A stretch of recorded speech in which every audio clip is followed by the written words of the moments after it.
izin Allah SWT selamat. Nah, dah berapa tekan 16 tadi? Nak sempat.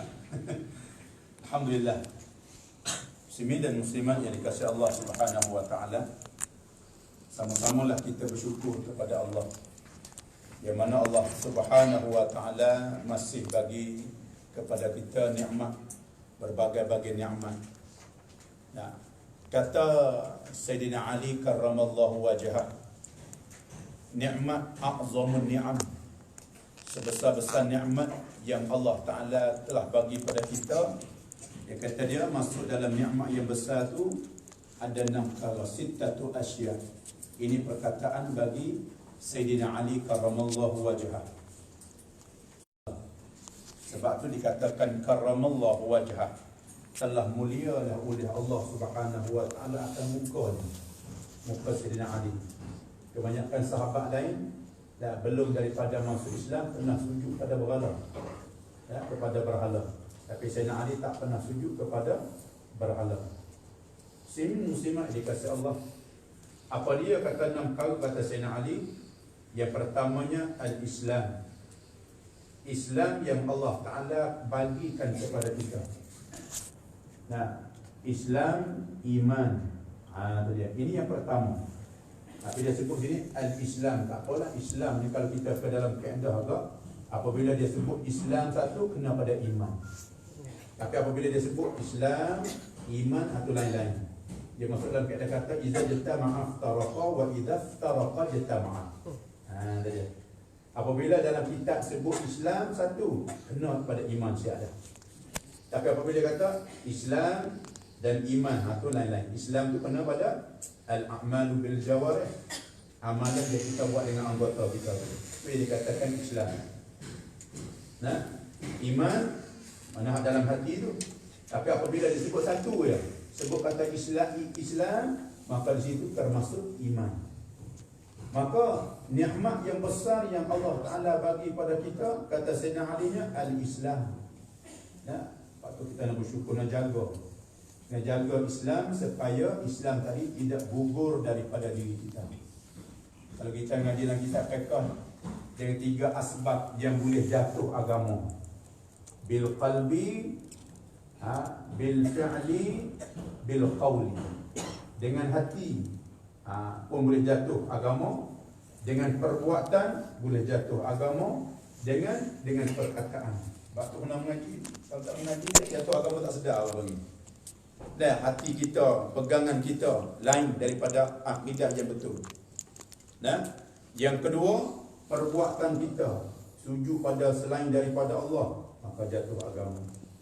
Dan juga perkataan kita, perkataan yang boleh membawa kepada jatuh agama. Ini dia ada di kitab fiqh ni ada. Kita sulam tadi pun dah ada. Itu mana perlu kita kena mempelajari. Dan supaya iman Islam yang Allah Ta'ala bagi pada kita tu kekal. Muslimin muslimat yang dikasihi Allah. Yang kedua, yang dikatakan a'zamun ni'am ialah Al-Quran. Al-Quran. Nah, Quran yang Allah Ta'ala bagi ni kepada kita ni. Nah, maka kitab-kitab Allah Ta'ala yang Allah Ta'ala turun daripada langit berapa? 104 buah kitab. 104 buah. Yang besar-besar itu kena pada 4. Al-Quran, Taurat, Zabur, Injil. Ini 4 buah kitab ni, kitab yang besar-besar.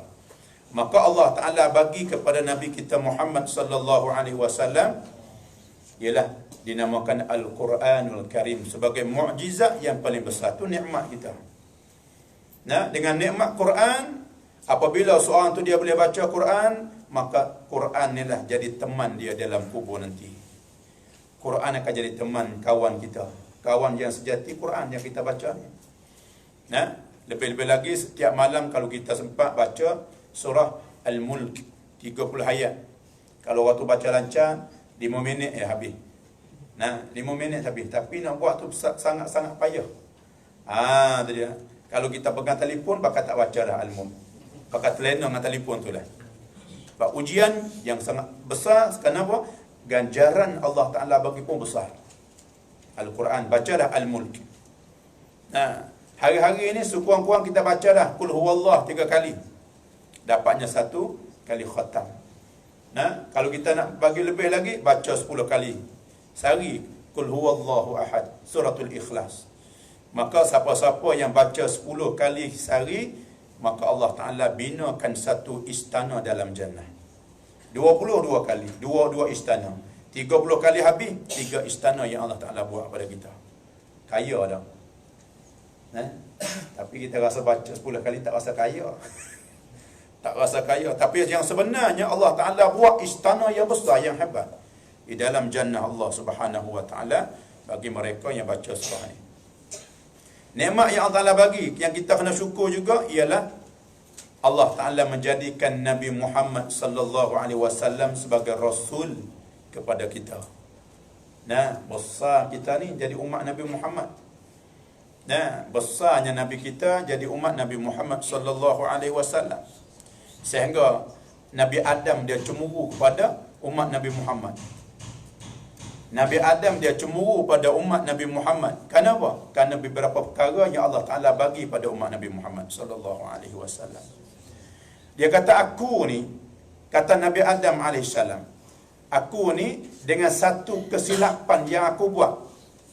Dia satu kesilapan. Nabi Adam, kita tahu Nabi Adam ni duduk dalam syurga. Dengan satu kesilapan Allah Ta'ala dah bagi tahu dah, wala taqrabu hadhihi syajarah. Jangan kamu hampir dengan pokok ni. Marilah tipulah oleh iblis tadi. Nah, dengan cara ringkasnya, maka dia makan buah tadi, satu kesilapan dengan ijtihad dia silap satu ya. Allah Ta'ala akan buang dia daripada syurga. Allah Ta'ala buangkan pakaian-pakaian dia, pakaian-pakaian syurga dalam keadaan telanjang dia. Nampak? Dia bertobat kata setengah 460 tahun dia bertobat ni. Dan Nabi Adam dia jatuh di Hindi. Dia bertobat saja ni, Allah Ta'ala tak kabul. Sehingga apabila kata Nabi Adam, aku masuk di tanah suci Mekah, aku bertobat di sana, baru Allah Ta'ala ampunkan dosa aku. Baru Allah Ta'ala ampunkan kesilapan aku ni. Baru Allah Ta'ala maafkan kesilapan aku ni. Tapi umat Nabi Muhammad di mana-mana tempat kalau dia bertobat kepada Allah, Allah Ta'ala nak ampun. Bukan nanti di Mekah dah. Di mana-mana dia nak bertobat, Allah Ta'ala ampunkan dosa dia. Nampak? Tadi. Ini kelebihan yang Allah Ta'ala jadi kita ni umat Nabi Muhammad sallallahu alaihi wasallam. Sebab tu kata Ibrahim bin Adham, apabila kita nak bagi ada kemanisan iman kita, masuknya waktu pagi, lazimlah di atas kita bersyukur kepada Allah di atas 4 perkara. Tadi dia. Yang pertama kita kata alhamdulillah alladzi nawwara qalbi binuril huda wa lam yaj'alni waj'alni mu'minan wa lam yaj'alni dhallan. Puji-puji bagi Allah. Allah Ta'ala telah menerangkan hati kita dengan petunjuk, dengan cahaya petunjuk daripada Allah, dan Allah Ta'ala tak jadi kita hamba, Allah Ta'ala jadi kita hamba yang mukmin, dan Allah Ta'ala tak jadi kita orang yang sesat. Yang kedua, alhamdulillah alladzi ja'alani min ummati Muhammadin sallallahu alaihi wasallam. Puji-puji bagi Allah yang mana Allah Ta'ala telah jadi kita ni setengah daripada umat Nabi Muhammad sallallahu alaihi wasallam. Yang ketiga apa dia? Alhamdulillah alladzi ja'alani rizqi biyadi. Puji-puji bagi Allah yang mana Allah Ta'ala menjadikan rezeki di kita. Tak menjadikan rezeki kita ni pada orang lain. Tak silap Allah Ta'ala bagi rezeki pada kita ni. Yang keempatnya, alhamdulillah alladzi satara uyubi. Puji-puji bagi Allah yang mana Allah Ta'ala tutupkan keaiban kita. Nak kata bahasa Jawi pun tak apa, nak kata bahasa Arab pun tak apa. Kata Ibrahim bin Adham, siapa-siapa yang mulazamah, yang istiqamah, setiap pagi dia baca ni, Allah Ta'ala akan bagi halawatul iman, kemanisan iman. Apa kemanisan iman ni? Rasa sedap dalam ibadat, rasa sejuk dalam sembahyang, rasa serenuk dalam baca Quran, tenang dalam kehidupan. Itu dia. Baik. Yang keempatnya nikmat, kata Sayyidina Ali ni apa dia? Wal afiyah fid dunya wal akhirah. Nikmat besar juga, yakni afiyah. Allah Ta'ala bagi selamatkan kita pada dunia dan pada akhirat. Itu dia. Yang kelima, wasatrul uyubi. Allah Ta'ala tutupkan keaiban kita. Kalau Allah Ta'ala buka keaiban kita ni, banyak keaiban kita ni. Sebab kita ni bukan hamba yang maksum. Kita ni bukan hamba yang maksum. Ada salah, ada silap. Sebab tu kita kena selalu bertaubat kepada Allah. Sebab tu setengah dari ulama kata setengah daripada adab kita nak tidur ni, apa? Sembahyang sunat taubat. Sembahyang sunat taubat, lepas tu kita buat adab tidur, dah baca ayatul kursi, dah baca al-Fatihah, dah baca 3 kul huwallah, kul a'udzu birabbil falaq, kul a'udzu birabbin nas. Cara tersebut dalam dan kitab azkar. Kita buat. Kemudian kita tafakkur. Sebelum nak tidur ni, kita fikir dulu kebaikan kita. Ambil pada bangun pagi tadi nak masuk kita tidur semula ni, yang kita buat kebaikan kita ni apa hari ni? Dan kita tengok, kita cek dah kebaikan kita, dan kita niat besok aku nak tambah lagi kebaikan aku. Bukan nak riak dah. Riak tu lain. Cuma nak menambahkan lagi. Dan pula kita fikir sebelah kiri kita ni. Kita fikir pula kejahatan kita. Apa yang kita buat benda jahat, ambil pada bangun subuh tadi sampai masuk tidur. Dan apabila kita dah tahu, kita bertaubat kepada Allah dan kita niat besok aku tak mahu buat dah. Itu panggil bertaubat. Yang keenamnya, nikmat yang besarnya Allah Ta'ala wal ghina linnas. Allah Ta'ala bagi kaya hati kita. Kayakan hati kita daripada manusia. Ini yang panggil setengah daripada nikmat-nikmat yang besar. Kata Sayyidina Ali, karramallahu wajhah. Itu muslimin muslimat yang dikasihi Allah. Sebab tu kita nak bersyukur nikmat yang Allah Ta'ala bagi ni. Kadang-kadang Allah Ta'ala bagi dah kepada kita nikmat boleh ibadat. Kalau panggil dia buka dah pintu ibadat, tapi kadang-kadang tak terima pun ada. Kalau kita tengok dalam kitab Hikam Syekh Ibn Atta'illah, dia kata rubbama fatahalaka babat ta'ah wa ma fatahalaka babal qabul. Dia kata terkadang Allah Ta'ala telah buka dah bagi engkau ni akan pintu ta'ah. Boleh semayang, boleh kita mengaji, boleh kita baca Quran, boleh kita bersedekah, boleh kita infak dan sebagainya. Wa ma fatahalaka babal qabul. Tetapi Allah Ta'ala tiada buka bagi engkau akan pintu terima. Tak terima dah buat dah. Nak terima tu dah sebab apa? Sebab ada berbagai-bagai sifat yang tak baik dalam diri kita. Qad tuqarinuha. Terkadang menyertai akan ibadat engkau tu afatun qadihatun fil ikhlasi fiha. Ada penyakit yang mencederakan keikhlasan pada ibadat. Kerana kadang-kadang mari riya, kadang-kadang mari ujub, kadang-kadang mari sum'ah, kadang-kadang mari berbagai-bagai duk mari dalam diri kita ni. Sebab tu tak buka pintu terima. Sebab tu terbagi pada 3. Dan Allah Ta'ala, satu golongan, Allah Ta'ala tak buka langsung. Pintu ibadat tak buka, terima tak nak cakap dah. Tak terima, tak buka ibadat tak ada. Yang kedua, Allah Ta'ala buka pintu ibadat saja, tapi tak buka pintu terima. Yang kita nak yang ketiga, Allah Ta'ala buka pintu ibadat dan juga Allah Ta'ala buka pintu terima. Dua-dua dapat. Tu dia. Sebab tu kita ni dia ada 2 benda di atas diri kita ni. Dia ada akal, dia ada nafsu.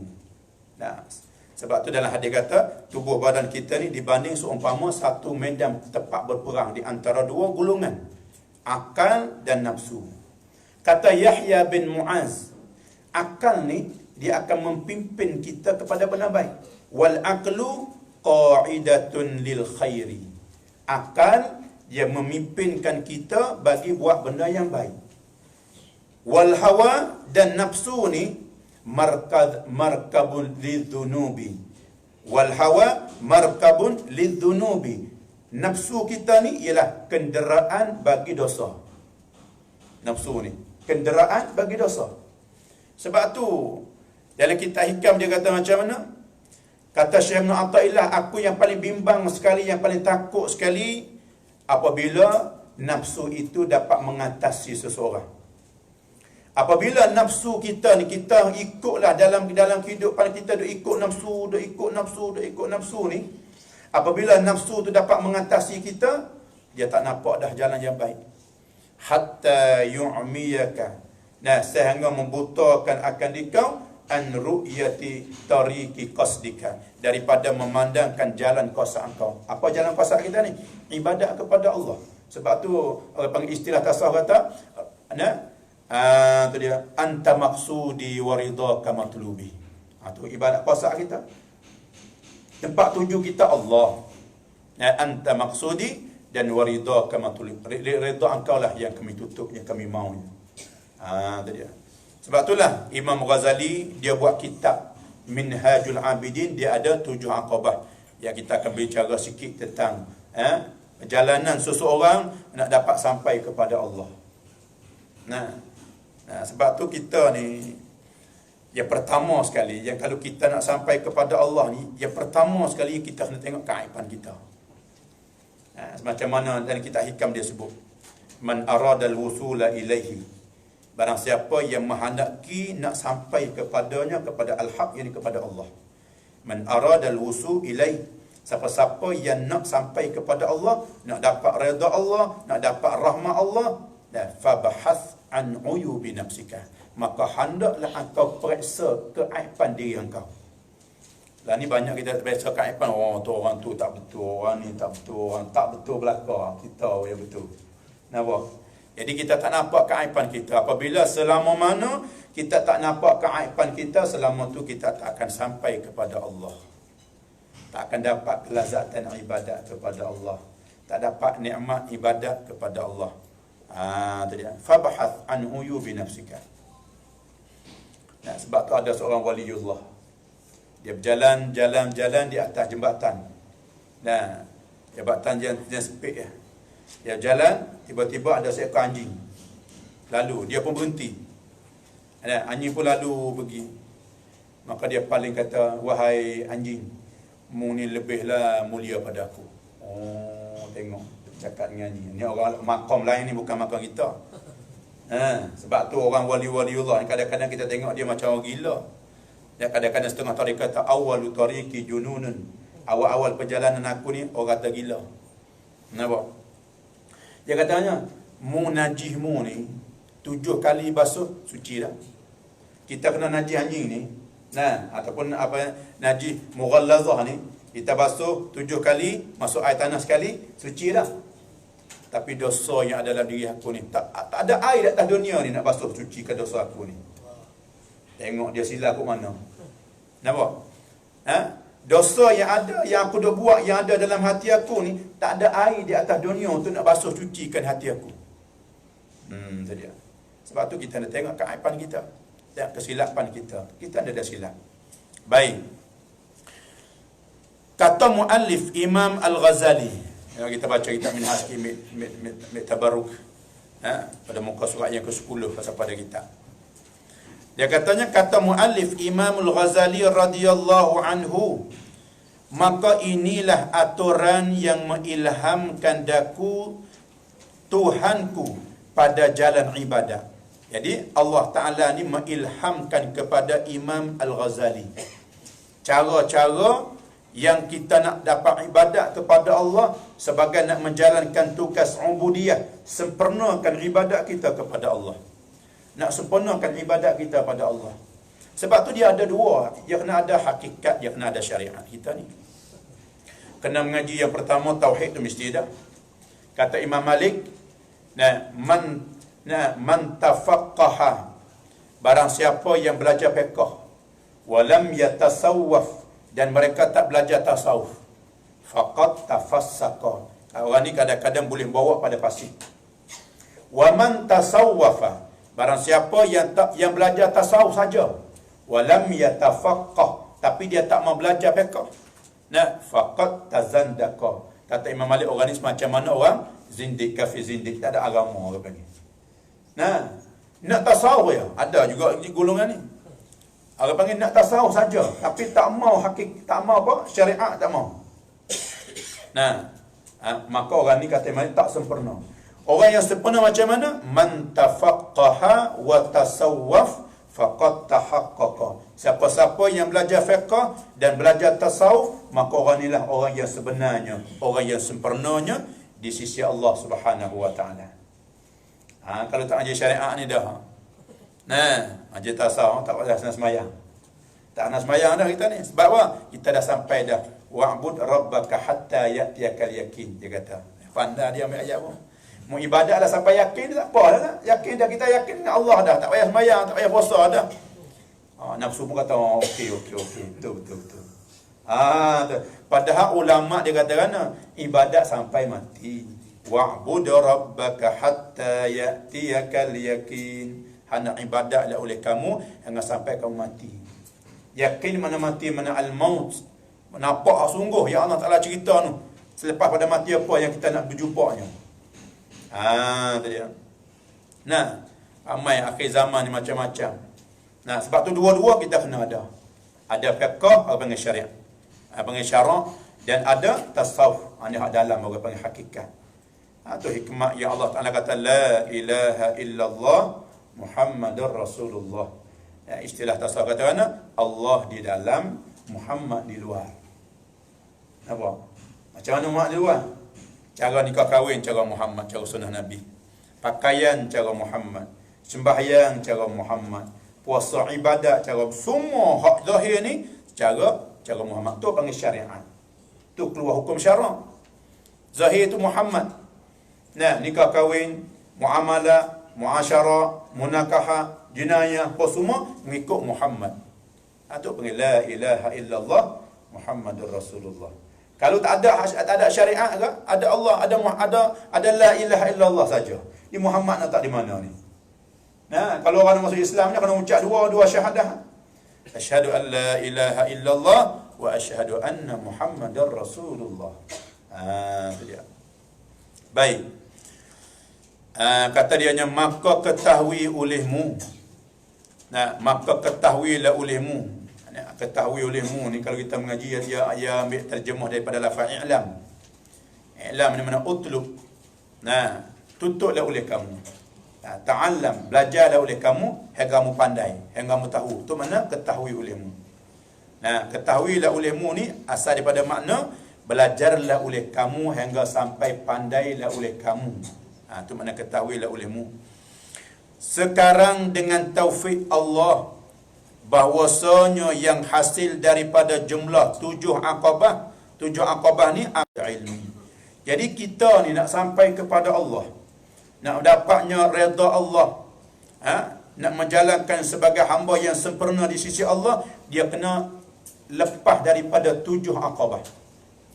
Apa aqabah ni? Aqabah ni pun kalau kita kira ni orang panggil sebagai majad di sini ni. Asal makna aqabah ni jalan di tepi gunung. Jalan di tepi bukit-bukit besar ni ada jalan yang kecil. Berhati-hati. Kalau silap sikit, kita akan bahaya. Bahaya macam mana? Kita akan jatuh dalam lembah yang dalam. Kita akan rosak. Sama juga kita nak sampai kepada Allah. Maka ada 7 aqabah. 7 ujian Allah. Yang pertama, aqabatul ilmi yang pertama. Aqabah ilmu ni. Kalau kita nak ibadat cara kita lah. Nah, sembahyang cara kita. Puasa secara kita. Nah, kita tengok orang sembahyang, kita pun sembahyang tak mengaji dah. Maka kita jatuh dalam bahaya. Nah, sebab amal yang kita tak ada ilmu ni mardudatun. Wal amalu bi ghairi ilmi ya'malu a'maluhu mardudatun la tuqbalu. Amalan yang kita buat dengan tak ada ilmu ni, maka ditolak, mardudah. Ditolak, la tuqbalu, tidak diterimakan akan amal yang kita buat. Nampak? Itu dia. Sebab tu kata dianya aqabah yang pertama dinamakan aqabatul ilmi. Sebab ilmu ni nak menunjuk di atas amal kita. Kata Mu'adz bin Yahya Ar-Razi, dia kata al-ilmu dalilul amal. Ilmu ni nak tunjuk di atas amal kita. Supaya sempurna ibadat kita, sembahyang kita, puasa kita, zakat kita, haji kita, umrah kita. Kadang-kadang duk tawah tu. Dah, kita tawah ni tak tawah dah. Tengah-tengah tawaf, tengok orang sebelah rumah kita mari juga umrah. Ni dah orang panggil putus niat tawaf kita tu. Nah, putus niat tawaf. Jadi kita pergi tu bukan berjalan bukan kerana tawaf, berjalan kerana nak bagi pak kawan kita nak tanya mari bila. Duduk hotel mana? Kau makan apa adik? Tak ada cakap benda tu lah. Makan, tidur, sedap ke tak? Hotel mana? Tak lagi dah. Tak tanya kata baca Quran dah khatam tak lagi? Dah. Jadi ketika tu habis putus orang panggil tawaf kita tak cukup 7. Sama ulama kata wal fahmu wi'aul ilmi. Faham ni bekas ilmu. Ya, bekas. Ilmu nak masuk kena ada bekas. Pak kita nak faham, maka setengah nak faham ni jangan tidurlah. Kalau tidur tak cari ilmu, nak cari tak ada tempat nak masuk ni. Nak masuk ke mana ni tempat tak ada, tempat ada tapi tutup mulut dia. Sebab tu wal fahmu wi'aul ilmi. Faham ni orang panggil bekas bagi ilmu. Dia kalau tak tidur ni boleh juga ambil walaupun tak faham pun. Ya ada juga yang faham. Kalau tidur ni gak wallahu a'lam, malaikat ilmu laduni. Tidur-tidur apabila jaga semua dah boleh faham belaka. Macam mana saya dengar kisah apa ni Tok Kenali. Tok Kenali Kelantan. Dia seorang waliullah. Dia baca kitab ni tak ada urai dah. Dia ambil baca kitab kadang-kadang sehari dia baca sampai 2-3 muka 4 muka sekali dia baca. 2-3 lai surat kitab. Dia baca orang mengaji pun mengaji berarti dia tak urai dah. Tapi apabila orang tu balik rumah dia faham apa semua dia mengajar tu. Ini orang panggil keberkatan dia, tu keberkatan dia. Kita nak cari macam tu tak ada lah ni. Kadang-kadang orang hurai pun tak faham juga. Kenapa? Tu dia. Habis kat tu. Yang kedua dinamakan aqabatut taubah. Dinamakan aqabatut taubah. Aqabah taubah ni pun bukan semua orang boleh bertaubat. Sebab tu taubat ni dikatakan rezeki Allah. Dan kalau kita tengok dalam kitab Ad-Durratun Nasir dia kata ruziqat taubatu, direzekikan bertaubat. Kadang-kadang orang ni lama dia nak bertaubat. Lepas hari, lepas satu Jumaat, lepas Ramadan, satu Ramadan. Duk nak bertaubat tapi tak boleh bertaubat. Kadang-kadang mati dalam kerana tak sempat nak bertaubat kepada Allah wa iyyazubillah. Sebab tu taubat ni rezeki daripada Allah. Ruziqat taubah, direzekikan akan bertaubat kepada Allah. Sebab Allah Ta'ala janji dah, apabila Allah Ta'ala beri rezeki taubat ni, Allah Ta'ala tak tegah daripada terima taubat dia. Walladhi yaqbalu taubata ibadi. Allah Ta'ala nak terima taubat hamba dia. 4 perkara dia kata. Apabila Allah Ta'ala bagi rezeki 4 perkara ni, maka dia tak tegah daripada 4 perkara. Yang pertama ruziqat taubah. Ruziqat taubah, apabila Allah Ta'ala bagi rezeki bertaubat, maka dia tak tegah daripada terima taubat hamba dia. Yang kedua ruziqat syukru, dia rezekikan bersyukur kepada Allah. Apabila seorang hamba Allah dapat bersyukur tentang nikmat-nikmat yang diberikan oleh Allah SWT padanya, dia bersyukur. Dia bersyukur, maka Allah Ta'ala tak tegah daripada bertambahkan nikmat tadi. Sebab Allah tersebut, la in syakartum la azidannakum. Tu dia. Yang keempat ruziqal istighfar. Ruziqal istighfar. Direzekikan kita dapat istighfar kepada Allah. Maka Allah Ta'ala kata aku tak tegah daripada terimakan istighfar dia. Sebab Allah Ta'ala aku nak ampunkan dia. Sebab Allah Ta'ala kata innahu kana ghaffara. Allah Ta'ala ni sangat mengampun. Ghaffar. Sirat mubalaghah. Baik. Yang keempat ruziqad du'a'u. Rezeki doa. Doa ni rezeki juga. Bukan semua orang boleh berdoa ni.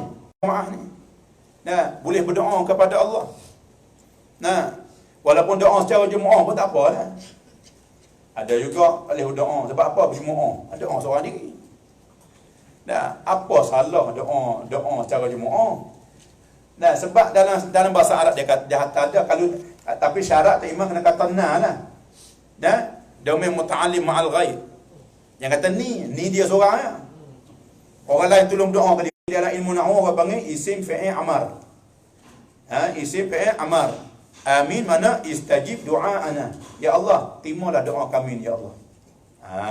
Tu dia.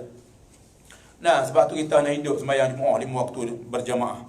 Dan sekurang-kurangnya kita dapat ada juga rezeki berdoa kepada Allah. Itu dia. Kadang-kadang kalau tak pergi Jumaat, kalau sembahyang di rumah ni, Assalamualaikum warahmatullahi, Assalamualaikum warahmatullahi, pakai bangun selalu dah. Istighfar juga sambil-sambil bangun. Astagfirullahalazim, astagfirullahalazim, astagfirullah. Sampai dapur, TO. Tu modal sampai di rumah. Nampak? Nah. Nak cepat tak? Nak kecepat kita ni. Allah. Tu dia. Sebab tu kadang-kadang kita ni banyak dah hafal doa ni. Orang yang doa tu, tanda tulis doa. Apa tak nak baca pun. Penuh depan peti air ni dan tepek. Nah, 20 doa dah tepek. Ingat belaka tapi tak ada nak baca. Nah, kalau muslimat baca lah masa duk masak tu. Nah, duk masak nasi ke, duk goreng telur ke. Tu baca doa. Nah, barulah makanan kita ada keberkatan orang panggil. Ada zikir. Nah, ruzikat doa, dirizikikan doa. Sebab apa? Allah Taala kata, dan Allah Taala nak menerima fad'uni astajib lakum. Hendaklah kamu minta pada aku ni, aku nak bagi pada kamu. Tadi. Baik. Yang ketiga katanya aqabatul awari. Yang ketiga dinamakan aqabatul awaik. Aqabatul awaik. Tu dia. Ni semua dia akan cerita satu-satu. Nah, aqabatul awari dan aqabatul awari. Awaik, awari, aqabatul qawadah, aqabatul bawais. Dia ada sikit-sikit. Dia nak lebih kurang orang panggil. Tapi tengok. Nah, dan aqabatul qawadah, mana aqabah yang nak mencederakan akan apa? Akan ibadat kita. Aqabatul awari ini benda-benda yang mari sibuk dalam fikiran kita. Setengah badannya fikir bab rezeki. Nak cari sehingga luput kita daripada ibadat kepada Allah. Awaik ni mana dan benda nak menghalangkan kita, nafsu kita, dan nafsu syaitan, manusia, dunia. Ini apa panggil benda-benda yang nak menghalangkan kita daripada ibadat kepada Allah. Nah, semua dia akan cerita satu persatu. Imam Ghazali dia cerita sebab dia lalu kat lidah. Nah, dia cerita dia lalu dah. Dia tahu dah benda macam mana akan nak berjumpa dengan kita. Sebab dia pernah lalu. Dia pernah berjalan dah. Dia pernah rasa dah. Nak sampai kepada Allah tu macam mana. Tu dia. Macam kita pernah pergi di satu tempat kita datang. Nah, kita pergi dah di Johor Bahru contohnya. Lalu jalan ni akan jumpa apa dia? Satu. Tu dia. Nah, kamera pun tak tahu bilang berapa nak kakak. Sini boleh buat derah, sini boleh buat pelan. Nah, dia tahu dah. Sebab apa? Dia pernah lalu. Tu dia. Apa? Jadi ada 7 aqabah. Semua. Akhir sekalinya ialah aqabatul hamdi wasyukri. Yang ketujuhnya dinamakan aqabatul hamdi wasyukri. Ini apa yang tinggi sekali ni. Tu dia. Nah. Kemudian katanya, dan dengan sempurna sekaliannya tamamlah kitab yang bernama Minhajul Abidin ila Jannati Rabbil Alamin. Dia sebut semua aqabah satu persatu, maka sempurnalah kitab dia ni. Jadi kitab Minhaj ni bukan Imam Ghazali dia ambil kalam duk tulis satu-satu dah. Dia mari ilham dia. Nah, kitab Minhajul Abidin ni ilham dia. Dia cakap anak murid dia tanda. Dia cakap anak murid dia tulis satu dia cakap. Ambil daripada awal hingga sampai akhir kitab. Nah, dengan ibaratnya, dengan apa, dengan balaghahnya, dengan syairnya, semua tu ilham daripada Allah Subhanahu wa taala. Dia Imam Ghazali ni asal dia dan dia masuk dalam fuqaha. Termasuk dalam termasyhur dia dengan ulama fiqh. Imam Ghazali ni termasyhur dengan fiqh. Dengan sebab satu asbab yang dia boleh mengaji tasawuf ni. Dia mengaji tasawuf selepas daripada dia alim dah. Satu ketika dia semaya, dia duduk buat kuliah. Dia buat kuliah lepas maghrib. Nah, dia mengajar kuliah, tiba-tiba akhir mengajar kuliah tadi ada orang tanya. Orang tanya masalah haid. Haid yang mutahayyirah. Ya dalam kitab haid yang mutahayyirah, haid yang mana ulama tercengang, payah nak hukum haid ni. Tu dia. Nah, Mari kadang-kadang mari mula-mula ni mari hitam dah darah. Lepas tu mari begitu, mari begini, ni payah nak hukum. Nah, maka Imam Ghazali tak jawab. Dah wakuf. Masuk Isyak, dia semayang Isyak. Imam Ghazali tengah-tengah semayang Isyak ni, kita ni pelekat masalah ni mari selalu. Nah, dan semayang mudah jumpa sekali. Nah, dalam semayang mudah jumpa kunci hilang jumpa dalam semayang. Tu dia. Dan telefon hilang jumpa dalam, semua jumpa dalam semayang, mudah. Imam Ghazali Allahu Akbar. Nak hukum ni hai apa ni? Dia mari duk baca Fatihah, mulut baca Fatihah, hati dia ingat. Duk semayang tiba-tiba adik dia. Yang bernamanya Ahmad, adik dia ni mufarakah. Adik dia mufarakah. Lepas pada mufarakah, Imam Ghazali tahu kata adik dia mufarakah, tak ikut imam. Tak ikut ni, kalau imam tu salah tak apa, boleh mufarakah. Kenapa ada mufarakah? Apa sebab yang ku salah ni? Dia mengadu pada mak dia. Mengadu pada ibu dia, wahai ibu, Ahmad adik ni mufarakah semayang dengan dia. Bagi kalau setengah marah bagi tak ada adab. Walaupun tak silap dia mufarakah ni, tak ada adab orang bagi. Semayang tak batal adab walaupun imam tak salah. Tapi dia mufarakah, mana tak ada adab, tak ikut imam. Apa salahnya? Maka mak dia panggil, wahai Ahmad, kenapa mufarakah dengan abang sembahyang Isyak tadi? Dia kata, wahai mak, tak mufarakah kerana dia kata dia nampak di tas belakang abang ni penuh dengan darah haid, kata dianya. Adik dia ni. Nah, Imam Ghazali pun sedar. Jadi makna kata adik aku ni bukan orang biasa. Dia boleh nampak ni aku dia fikir apa ni. Ya betul mak. Dah masa sembahyang Isyak tadi dia fikir masalah haid. Lepas tu dia tanya adik dia. Kata, mu ni ngaji di mana ni? Dia kata, mengaji ni Tok Guru di hujung kampung tu.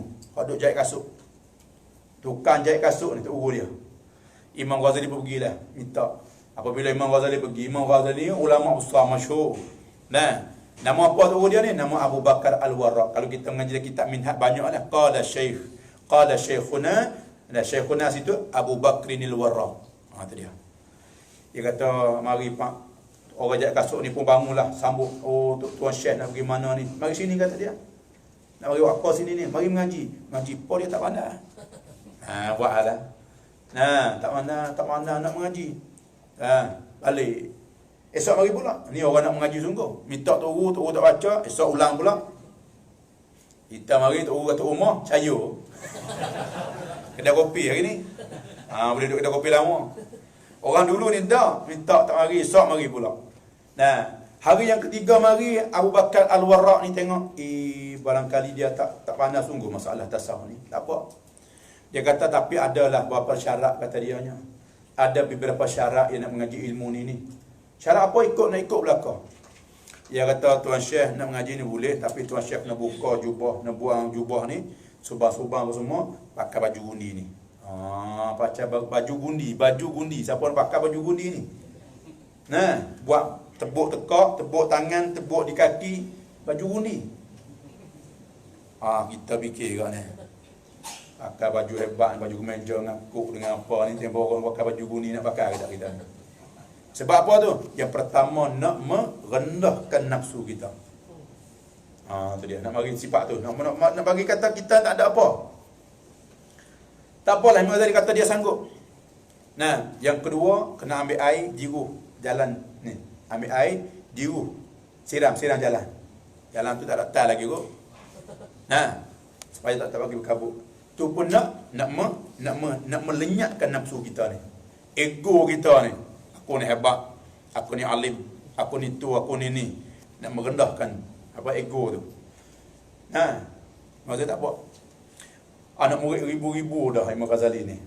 Nah, pakai baju gundi, ambil air siram jalan. Apa yang tu anak murid orang kamu kata mana? Masih ada tu kita. Gila dah. Tak gila macam mana? Duk mengajar elok-elok, pakai baju gundi, duk siram jalan. Tu mana awalu tariqi jununun. Orang kata mula-mula perjalanan aku nak mencarikan Allah ni orang kata gila. Tu dia. Nah, apabila selepas daripada mujahadah, nak melenyapkan nafsu dia ni, nak apa? Kalau petani bagi nak menghenyik nafsu dia, getih henyik. Gerti deh. Sumpah. Nak menyenyek nafsu, nak binjak berendah nafsu kita ni. Lepas daripada itulah Allah Ta'ala akan futuh, Allah Ta'ala akan buka ilmu laduni pada Imam Ghazali. Boleh buat kitab tasawuf. Nah, kitab Minhajul Abidin. Banyak kitab-kitab yang karangan Imam Al-Ghazali. Tadi. Nah, kita tidak sekat benda tu, nafsu kita ni tak mau. Dah tak lawan dengan nafsu kita ni. Nak bangun subuh pun Allah, bahasa berat. Tu bangun subuh ya. Nah, tadi. Nah, sebab itulah kita ni dah kena istiqamah. Nah, kita nak istiqamah. Ya kena mujahadah, dah kena kurban, kena mujahadah, barulah kita akan dapat benda-benda yang Allah Ta'ala nak bagi rahsia-rahsia ni. Istiqamah tu sangat penting. Nah, istiqamah tu lebih daripada 1000 karamah lagi. Sebab tu tak pelik kalau orang tu karamah, nah, lebihnya istiqamah lagi. Dah kita hikam dia kata. Kalau Allah Ta'ala lipat bumi, tak pelik lagi bagi dia karamah. Tapi yang peliknya, yang payahnya, orang yang dapat istiqamah. Nah, orang tu Allah Ta'ala lipat bumi, boleh berjalan di atas air. Bukan benda pelik. Labor boleh jalan atas air. Tengok. Nah, tapi yang peliknya, yang paling payahnya, nak dapat istiqamah, mengaji istiqamah. Sembahyang berjamaah istiqamah. Nah, selawat istiqamah. Zikir istiqamah, baca Quran istiqamah. Ayah ni dulu apa dia terima amalan dia kata nak mu kena buat ni istiqamah 40 hari ni. Kita mau terima 40 hari tu yang buat tu dak dah lah. Istiqamah 40 hari ke. Padahal hanya benda ni kena istiqamah berterusan. Barulah dia akan jadi, barulah Allah Ta'ala akan bagi futuh pada kita, buka berbagai-bagai rahsia kepada hamba. Baru nak sampainya kepada Allah. Baru nak sedap dalam ibadat kepada Allah, dapat kelazatan dan sebagainya. Nah, sebab itulah kita ni ni bagi sehingga kita balik pada rumah kita dan dapat pahala tu, dapat keampunan Allah Subhanahu Wa Taala. Sebab tu ada satu hadis. Orang tanya Sayyidina Ali, dan mana lebih ilmu dengan harta ni? Tadi kata Sayyidina Ali-nya, ilmu lebih. Ilmu al-ilmu afdalu minal mal. Nah, ilmu tu lebih afdal daripada harta lagi.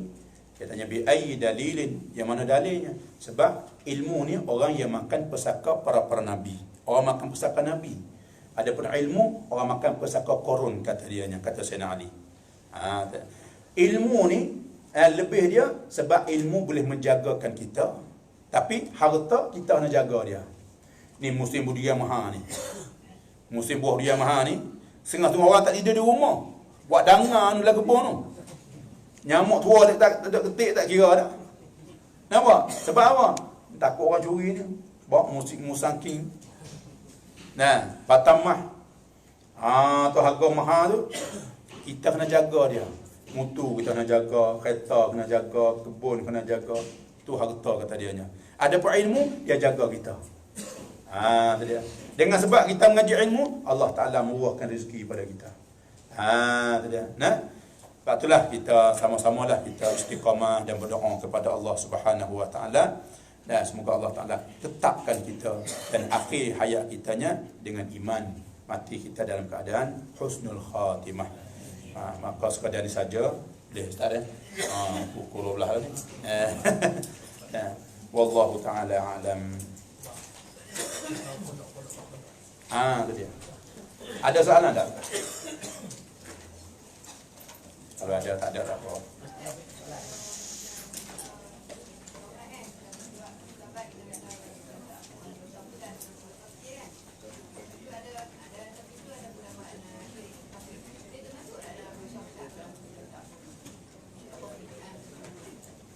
Baik. Dia dosa ni ada dua. Ada dosa kecil, ada dosa besar. Maka dosa besar ni, Allah Ta'ala nak ampunkan dosa dia bertaubah, dengan taubat semata-mata. Adapun dosa kecil ni, dah dengan ambil wudu, Allah Ta'ala gugur dosa dah. Dengan kita berjalan mari masjid, Allah Ta'ala ampun dosa. Dengan kita berjalan mari masjid mengaji, duduk dalam majlis ilmu, tu Allah Ta'ala ampun dosa kecil. Tapi apabila kita minta belaka, ya Allah ampunlah dosa aku, sama ada dosa kecil, sama ada dosa besar, maka termasuk semua di situ. Dia termasuk semua di situ. Dan minta oleh Allah Ta'ala. Lepas tu kita kena hati kita yakin Allah Ta'ala amat pengampun. Allah Ta'ala ampun dosa tu. Dia kata, aku ni ampun dosa, Allah Ta'ala terima ke tak ni? Tu dia. Sebab apa? Allah Ta'ala kata, aku ni dengan seka hamba aku. Nah, sebab tu waktu kita berdoa, hati kita tawajuh dengan Allah. Jangan doa dah. Kadang-kadang kita ni banyak ke ni? Orang sembahyang masjid. Nah, iman. Nah, ausil ana iman Rabbana atina fid dunya hasanah. Kita dah hui tangan dah. Amin. Amin. Tu panggil hati tak ada ingat langsung. Nah, kalau kita tak amin. Amin ya Allah, terimalah doa tak iman minta ya Allah. Tu bertawajuh. Ni kadang-kadang duk cuai duk sembang dengan kawan pula nak. Mulut dah amin, jangan-jangan amin sekali. Atau orang panggil tak ada adab, orang panggil tak ada tawajuh dalam doa kita. Doa kita ni hati kita perlu. Ada satu kisah nak cerita ni. Orang ni kisah sana lah, sok lama ni. Orang ni dia sembelih kambing buat tahlil lah kita kata. Nah, tahlil boleh buat ke? Boleh buat tak apa. Dia gini, kalau kata tahlil itu haram, bid'ah, makan pun bid'ah juga. Ini tahlil bid'ah, makan dia dulu. Tak apa mana, tak ada tu. Baik. Ada satu orang ni, dia buat kenduri lah. Panggil lah, tak lebar lagi. Doa. Kita doa selamat lah. Nah, tapi tu lebar ni pendek sangat baca doa. Dengan kambing seekor tu rasa tak cukup lah. Tu je. Naik panggil, tak padan. Bukan tak cukup, tak padan dia. Naik pak. Al-Fatihah. Baca Fatihah sudah. Angkat tangan. Selawat pada Alhamdulillah Rabbil Alamin. Wassalatu wassalamu ala syafil anbiya wal mursalin wa ala alihi wa sahbihi ajma'in. Rabbana atina fid dunya hasanah wa fil akhirati hasanah wa qina azaban nar. Walhamdulillahi Rabbil Alamin. Taqabbalallah. Sudah dah. Kambing nak masak sekali. Nah, mari-mari dia pun tak sampai 5 minit dah sudah berdoa dah. Tuan dia ni nak marah sangat. Tak sapu di muka dah, sapu di tiang. Sapu di tiang. Nak buih tak lebar ni akak siap. Dah habis kenduri malam tu, nak tidur. Tutup lampu semua, tiang tu dah cerah. Tengok lampu mana lagi dah cek suih belakang dah habis dah. Tapi tiang dah cerah. Kita tengok. Aku tak boleh lampu sini. Nampak macam lampu. Teringat orang tepat dia ambil doa ni. Dia sapuh di tiang tu. Makna doa tu lebay baca tu khusyuk dengan Allah. Allah Ta'ala kabul, terima doa dia. Tu tanda tengah pada tanda-tanda. Bukan duk dibaca doa panjang. Dah doa panjang, kek tinggi rendah, atas bawah rendah, tapi tak khusyuk tak jadi juga. Ni. Dia nak di hati ni, hati khusyuk. Dah bertupu dengan Allah. Tu dia. Situ doa kita. Tak sama ada kita. Sebab tu doa ni waktu yang paling molek waktu mana? Waktu yang paling elok waktu sahur, waktu orang yang tak ada. Sebab tu anak bagi Nabi Yaqub ni, saudara bagi Yusuf ni minta sungai ayah dia berdoa. Maka Nabi Yaqub kata, nanti aku nak berdoa waktu sahur. Tu waktu yang paling yang paling afdal kita berdoa kepada Allah. Dan wallahu a'lam. Jadi nak cerita bab pondok sikit. Jadi Ustaz Farhan kita ni lah duk. Kita ada arak dia lah sini ni. Dia pun pergi banyak kali dah. Simin muslimat dikasih Allah. Pondok ni dah mula 4 tahun. Dah 4 tahun dah lah. Pelajar ada dalam ni 110 orang. Ada budak Malaysia ni ada dalam 2-13 orang. Ada Pulau Pinang, ada Perak, ada Negeri Sembilan, ada Kelantan, ada Kedah. Kelantan ni Kedah dah kan? Tapi dia buat budak Bandar Baru. Itu dia. Dah dalam 4 tahun kita ada tahfiz ni asing lah. Dia ngaji tahfiz ni untuk tahfiz. Pagi hafal Quran, dia mula dia ada cara dia ngaji tahfiz, bukan hafal saja. Main hafal saja lupa. Dia ada cara dia mengulang supaya tak bagi lupa Quran ni. Sebab tu cara nak mengulang Quran ni dalam sembahyang yang paling baik sekali. Kita hafal surah Al-Mulk, kita hafal surah Sajadah. Macam mana cara nak bagi mudah ingat? Kita hafal 2 ayat. Tabarakalladzi biyadihil mulku wa huwa ala kulli syai'in qadir. Satu ayat contoh. Satu ayat ni, sembahyang subuh pun kita baca tu, sembahyang sunat pun kita baca tu. Baca Fatihah lah, Fatihah baca lepas Fatihah. Yang baca tu jen tunggu ni. Lepas Fatihah tu baca tu. Dan sembahyang sunat pun baca, sembahyang duha pun baca, sembahyang isyraq pun baca, sembahyang baca. Nah. Dia ingat ni, ingat. Dia tak sama ni. Kita ingat di hafalan dua sembahyang dengan baca dalam sembahyang. Sebab tu budak-budak tapi nak jadi imam, dia ingat dah. Tapi nak jadi tok imam ni dia pelacak dah. Banyak pula. Dia tak sama kita baca dalam sembahyang ni. Itu cara dia. Esok pula sama ayat yang kedua. Allazi khalaqal mauta wal hayata liyabluwakum ayyukum ahsanu amala. Nah, sambung pula. Kita pun baca sambung. Maka habis baru dia tak lupa. Kalau kita baca hafal satu ayat, kita tak baca dalam sembahyang pun tak baca, ingat dah hafal malam tu ya. Dia tak ingat. Dia akan hilang. Mudah hilang ni ilmu ni. Hafalan kita ni. Lepas tu ngaji secara kitab. Kitab ni, tapi budak tahfiz ni ada ngaji kitab setiap malam, dia ada ngaji perduain. Bab sembahyang, bab apa, bab taharah yang nak ngaji juga tu. Dah ngaji malam. Lepas tu hak kitab ni ngaji kitab. Lepas subuh ngaji Quran. Lepas subuh ngaji Quran dengan hafal matan. Jadi tempat saya ni, saya wajib 5 matan dengan hafal. Yang pertama matan Ajurumiyah.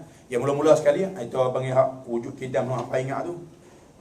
Perduain tu. Lepas habis tu matan Jumiyah, matan Bina, matan Izzi, Usuluddin, Umul Barahin, Fiqh, Taqribul Ikhwan, Ghayat Taqrib, matan Abi Sujang.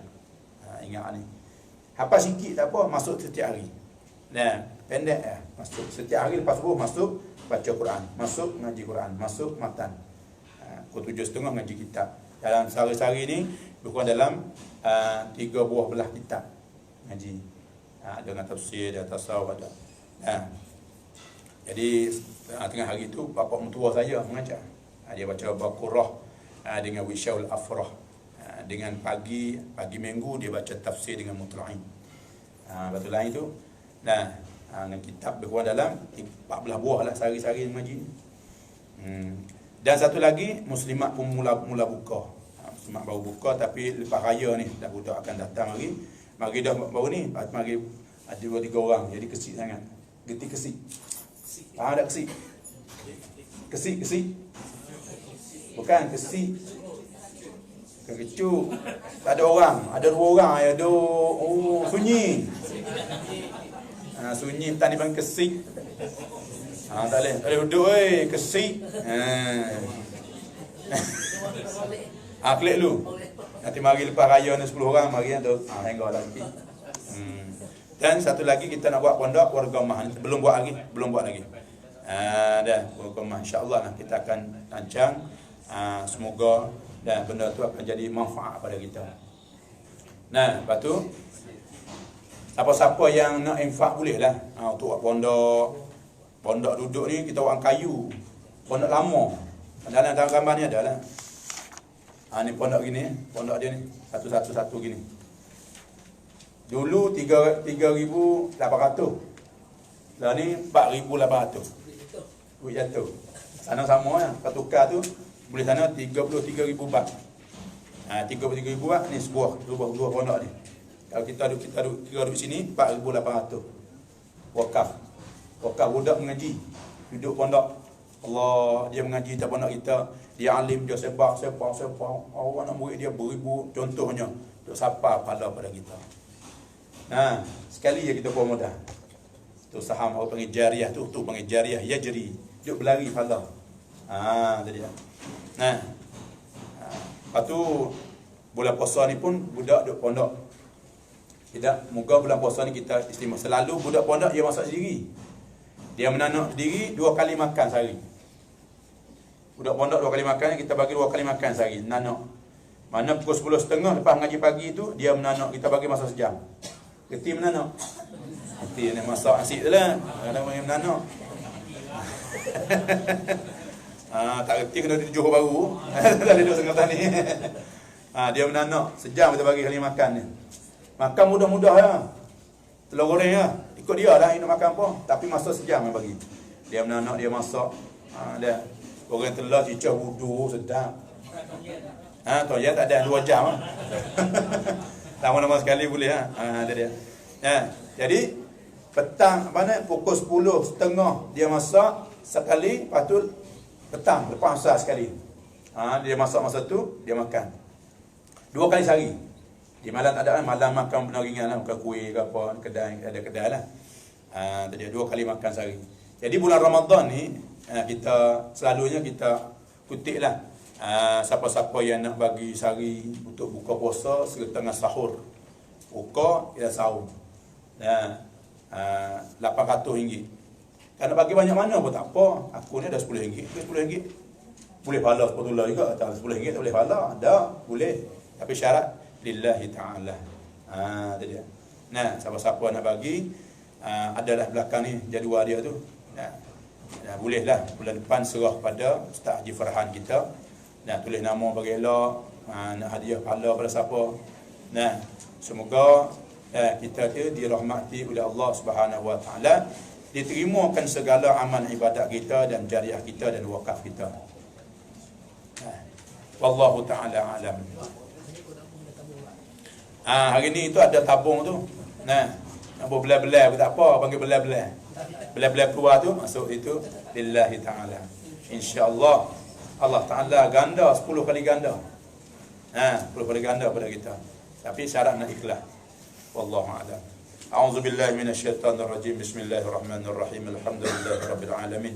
اللهم صل على سيدنا محمد. اللهم ارزقنا علوما نافعة ورزقا طيبا وحلالا وعملا صالحا متقبلا برحمتك يا أرحم الراحمين. Ya Allah, ya Tuhan kami, ampunlah segala dosa kami ya Allah. Ampun segala dosa ibu bapa kami ya Allah. Ampun dosa guru kami ya Allah. Ya Allah, kami akan pimpinlah kami pada jalan yang betul ya Allah.